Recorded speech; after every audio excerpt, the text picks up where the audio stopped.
I watched an incredibly disturbing horror film the other day, and now I'm going to tell you about it. Tusk. So the other day I was sat there and I said to myself, I really fancy watching a horror. So I looked on Amazon Prime. This is not an ad, but Amazon Prime, if you're out there, hello. And I discovered Tusk. Now, Tusk I'd heard about before. In fact, I've been told by many people to watch it, so I thought, well, let's do it. So this film has been likened to movies such as The Human Centipede. It's a body horror, horrific movie that, do you know what, is actually quite good until a certain moment, and I will let you know all about that. Spoilers ahead, of course. I will not hold back at all. Here we go. So, this film stars Justin Long, who plays a character called Wallace. Now, Wallace, I found, was very close to the word walrus. I don't know if there is anything in that. I would imagine that there definitely is. But anyway, this guy Wallace, he's a podcaster, right? And he does a podcast with his mate, who is actually the kid from Sixth Sense. It's always good to see when actors are getting work. Before we kick off, I know that he was in The Boys. So they host this podcast, and basically the podcast consists of those two finding videos of people doing stupid stuff, and then Wallace will go out to wherever that person is in the world and interview them, and then come back and tell his co-host all about it. Apparently, this is because his co-host is terrified of flying. In reality, it's because the co-host is banging Justin Long's girlfriend. But anyway, that is pretty much irrelevant. So there is someone on the internet called Kill Bill Kid. And this guy has a obsession with the movie Kill Bill, and he has a katana just like Uma Thurman in Kill Bill, but he did a video and he accidentally cuts his own leg off. So Justin Long's character Wallace is like, that's our next guy. I'm going out to Canada, I'm going to find him and I'm going to interview him. So this is what happens. You see Wallace travel over to Canada to find this guy. He gets there for an interview and the guy is deceased. So he goes to a bar, he gets drunk, and he goes to the toilet, to the urinal. There's like a message board in front of the urinal. I've been in many urinals over the years, never seen a message board in front of one. But anyway, he sees this letter from this strange individual who lives by himself in a mansion, who's offering someone to stay at his mansion for free and hear a story of a lifetime, right? So he's like, oh my goodness, here we go. This is my podcast episode sorted. Let's do it. So Wallace arrives and he is greeted by a man who is in a wheelchair. He looks very vulnerable. He doesn't look threatening at all. And he enters this grand mansion and he is offered a cup of tea and he begins hearing about this man's stories. Now, as he's hearing this man's stories, he's starting to get a little bit wavy, right? He's a little bit like, whoa. But he's still listening to the stories until eventually he passes out. Now,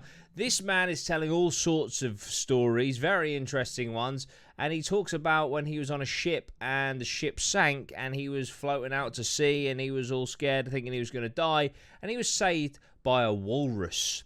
And this walrus he came to name Mr. Tusk, and he spent time on this island isolated with Mr. Tusk for a very long time until he was eventually rescued.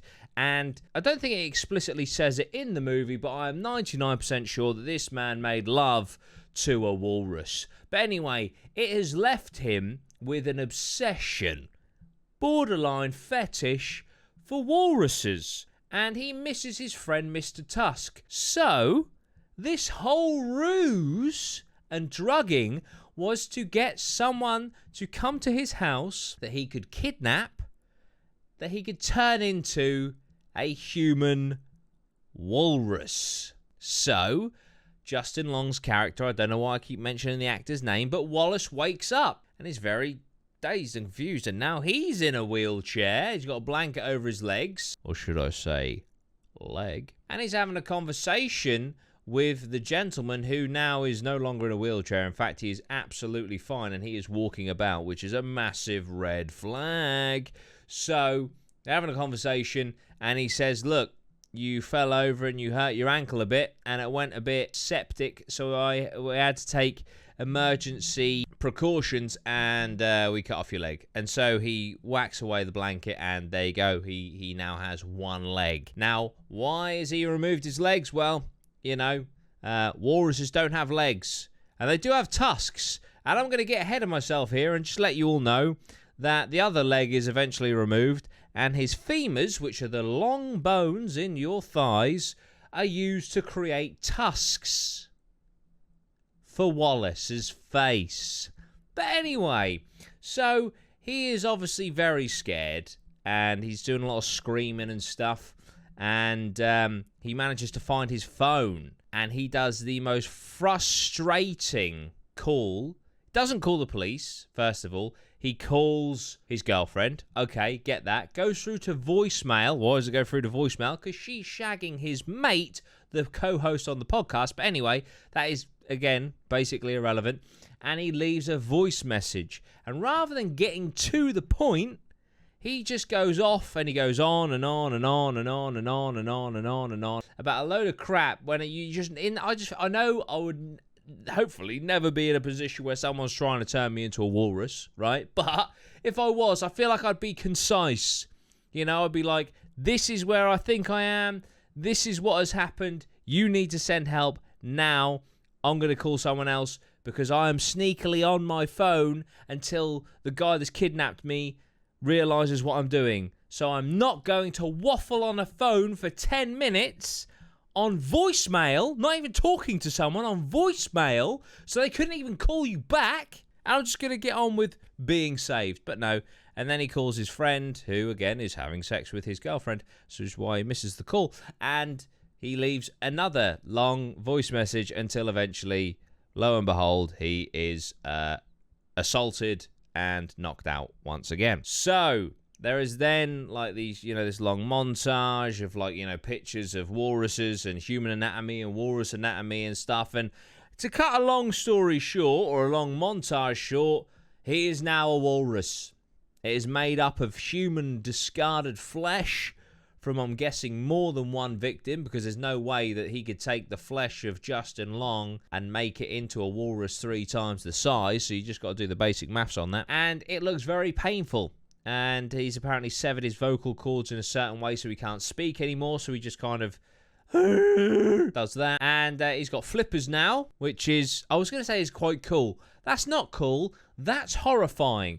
But in a weird way, it's cool. And so he is then put in like this pen with water around and stuff. And the guy basically tries to get him to act like a walrus, be Mr. Tusk, because that's the whole point, right? And it's all incredibly disturbing, without a shadow of a doubt.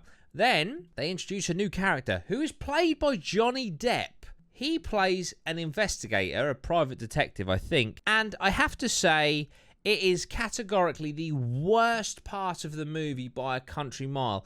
It just takes it off in such a tangent, and Johnny Depp does this long, monologuing and stuff, and it's just fucking boring. I want to see the walrus. I want to see the torment.